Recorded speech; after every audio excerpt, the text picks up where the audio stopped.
अस्सलाम वालेकुम। Pakistan defence analysis में खुशामदीद।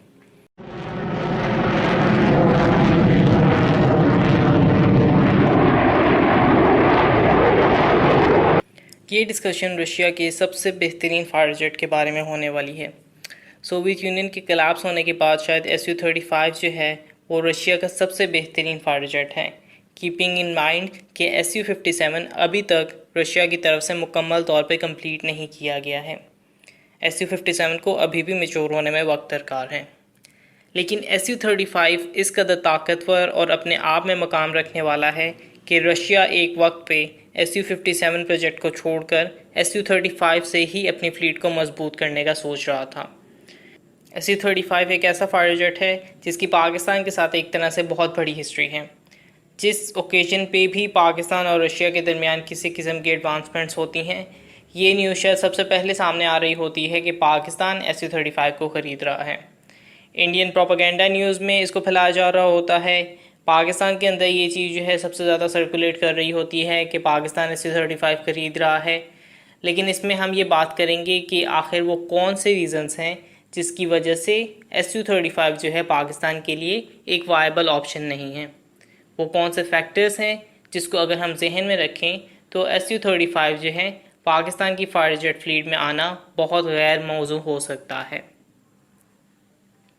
इन तमाम फैक्टर्स पे बात करने से पहले जो कि Su-35 को पाकिस्तान के लिए गैर मौजू बनाते हैं, इस चीज़ का बहुत हद तक इम्कान है कि पाकिस्तान एयरफोर्स ने ना सिर्फ Su-35 फाइटर जेट को इवेलुएट किया हुआ है बल्कि इसे रिजेक्ट भी किया जा चुका है।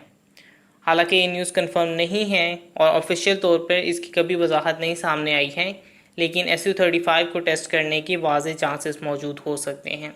और इन चांसेस के मौजूद होने की सबसे बड़ी वजह ये हो सकती है कि Su-35 जो है अपने आप में एक बहुत ही ज़बरदस्त फाइटर जेट है। अपने सबसे प्राइमरी रोल में यानी अपने हकीकी रंगों में ये एक एयर सुपीरियॉरिटी फाइटर जेट है।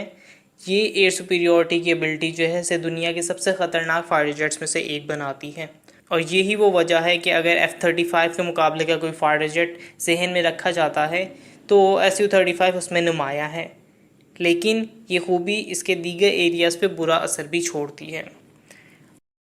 पाकिस्तान एयरफोर्स जो कि एक बहुत ही कॉम्पैक्ट एयरफोर्स है, एक ऐसी एयरफोर्स जो कि लो कॉस्ट कंस्ट्रेंट्स में बेहतरीन आउटकम्स को प्रोड्यूस करती है, इसके लिए ये वायबल ऑप्शन नहीं है कि एक फाइटर जेट जो कि ख़ास तौर पे एयर सुपीरियॉरिटी के लिए बनाया जा रहा हो और जिसमें मल्टी रोल की कैपेबिलिटी जो है इतनी नुमाया ना हो, एक कॉस्ट लिमिटेड एयरफोर्स के लिए जो कि अपने ऑप्शंस को क्वालिटेटिवली इंक्रीज़ करती है, उनके लिए इस तरह की ऑप्शंस मुश्किल हो जाती हैं।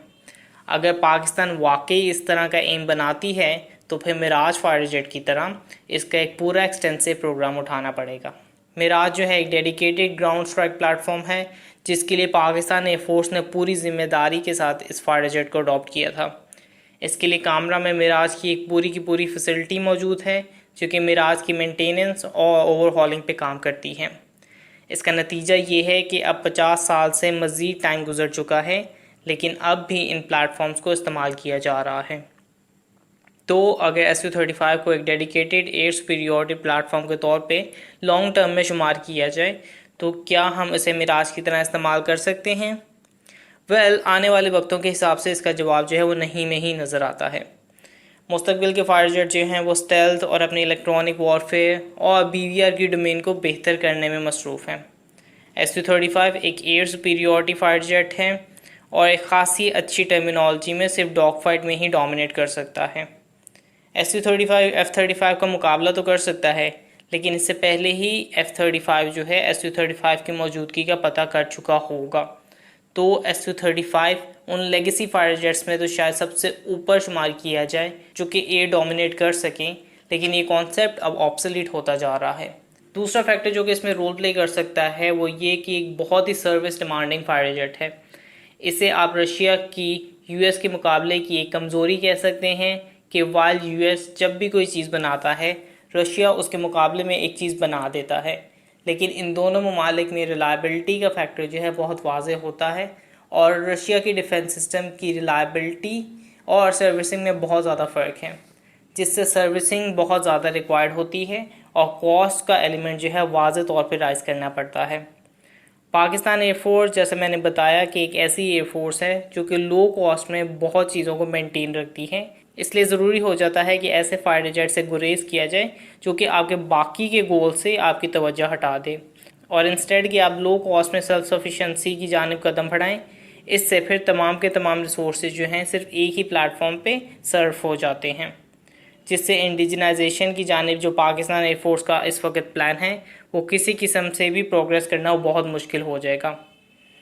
SU-35 एक ऐसा फाइटर जेट है जो आपको टॉप नॉच स्टैंडर्ड तो प्रोवाइड कर सकता है, लेकिन इसी तरह आपके सारे रिसोर्सेज जो हैं किसी और पे लगाने के आपको काबिल नहीं छोड़ेगा। लास्टली SU-35 को ना ख़रीदने में तीसरी सबसे बड़ी वजह जो है इसके दो बहुत अहम कंपोनेंट्स हो सकते हैं। ये दोनों परफॉर्मेंस के लिहाज से इंतहाई ताकतवर और SU-35 के अहम तरीन कंपोनेंट्स हैं, लेकिन इनके अंदर मौजूद इश्यूज़ को झुटलाया नहीं जा सकता। SU-35 में एक इंतहाई ताकतवर एरबिस ई रेडार लगा हुआ है। ये रेडार एक बहुत ही ताकतवर रेडार है जो कि एस्टिमेटेडली 400 किलोमीटर से भी फाइटर जेट को डिटेक्ट कर सकता है और ये वाकई में अर्ली 2010s में लाजवाब ऑप्शन हो सकती थी। लेकिन इसमें खामी ये है कि एक पेसा रेडार है या पैसिव स्कैंडर रेडार है। मॉडर्न टाइम्स में जिस तरह एसा रेडार्स तैयार हो रहे हैं और पेसा रेडार एक स्टेप नीचे की टेक्नोलॉजी है, जिसका मतलब ये है कि इसको ज़्यादा आसानी से जैम किया जा सकेगा और ये एक वल्नरेबल सिचुएशन हो जाएगी। दूसरा इसका इंजन है। SU-35 जो है एक ट्विन इंजन फाइटर जेट है जो कि साटन AL-31P और AL-41FS इंजन को इस्तेमाल करता है, जो कि AL-31F का ही इम्प्रूव वर्जन है। दोनों ही एक्सट्रीमली पावरफुल इंजन हैं जो कि एक स्टैगरिंग अमाउंट में थ्रस्ट को पैदा करते हैं। क्वेश्चन हाउएवर लेकिन सिर्फ यही है कि AL-31F की रिलायबिलिटी जो है वो बहुत ज़्यादा क्वेश्चनेबल है। AL-41 की सीरीज़ जो है वो इटसेल्फ मैच्योर हो रही है और इसकी वजह से यकीनन इसमें मसले आएंगे। नीडलेस टू से कि रशिया भी जो है अपनी सबसे ज़्यादा थ्रस्ट प्रोड्यूसिंग AL-41 जो है वो अभी किसी को नहीं देगा, लेकिन जो AL-31F है उसकी परफॉर्मेंस में बहुत सी डेफिशिएंसीज मौजूद हैं। इनमें सर्विस रेट बहुत ज़्यादा हैं और क्लिमॉफ सीरीज़ के मुकाबले में ये बहुत कम रिलायबल इंजन है। ये तमाम चीज़ें उन बड़ी चीज़ का जवाब हैं कि ऐसे कौन से रीज़न्स हैं जिसकी वजह से SU-35 हमारे लिए एक वायबल ऑप्शन नहीं हो सकती। श्योर SU-35 एक बहुत ही ताकतवर जेट है, लेकिन कॉस्ट टू परफॉर्मेंस आर्गूमेंट में अगर हम अपनी नेसेसिटीज़ कम कॉस्ट में मुकम्मल कर सकते हैं तो SU-35 के इंडक्शन पे एक बहुत बड़े ख़तरे की अलामत हो सकती है जो हमारे मुस्तकबिल के इंडिजिनस प्रोग्राम्स को बहुत ज़्यादा नुकसान पहुंचा सकती है। लाइक वीडियो सब्सक्राइब और अगर आपकी कोई फीडबैक है तो उसे कमेंट बॉक्स में जरूर डालिए। तब तक के लिए पीस आउट। पाकिस्तान जिंदाबाद।